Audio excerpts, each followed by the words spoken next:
Totoo yan, ma'am. Ako, galit na galit ako.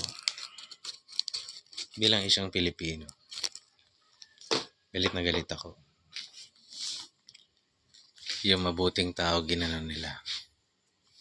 Kahit sino ka, kaya kang pagkaisahan dito na.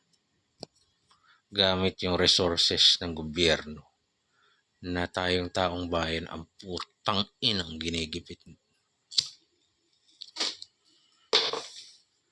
Wala pa ba tayong gagawin? San ba kayong lahat?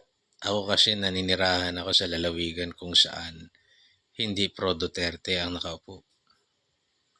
Trapo ang mga nakaupo rito. Mayayaman. Bihasa sa pambibilog ng ulo. Asan ba kayo? Kasi putang ina. Oras namin. Tang ina.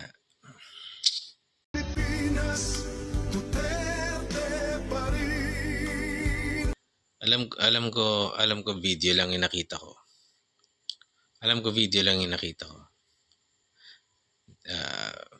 Kung nag-iiyakan kayo, kami rin. Kung nag-iiyakan pala kayo, bakit nyo susundin niya mga order ng mga putang inang yan?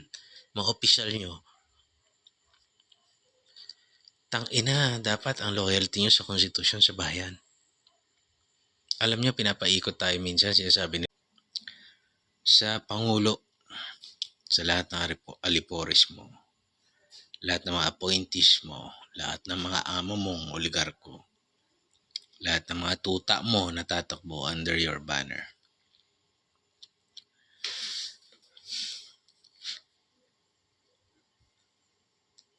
You're the worst. Naalala nyo ba nung dinurog kayo nung panahon ni Pinoy? Tapos mas malala yung... this is a screenshot na nakita ko dito sa TikTok sa sobrang aligaga ako ngayon. Hinahanap ko kung anong kalagayan ni Tatay Diggs. At pinakita nito yung eagle eye ni Kitty Duterte. Tapang na meron itong batang ito. Pagpasensyahan mo na ako, kahit crush kita ay hindi ko nasundan yung buhay mo. Hindi ko na alam kung anong ginagawa mo talaga ngayon.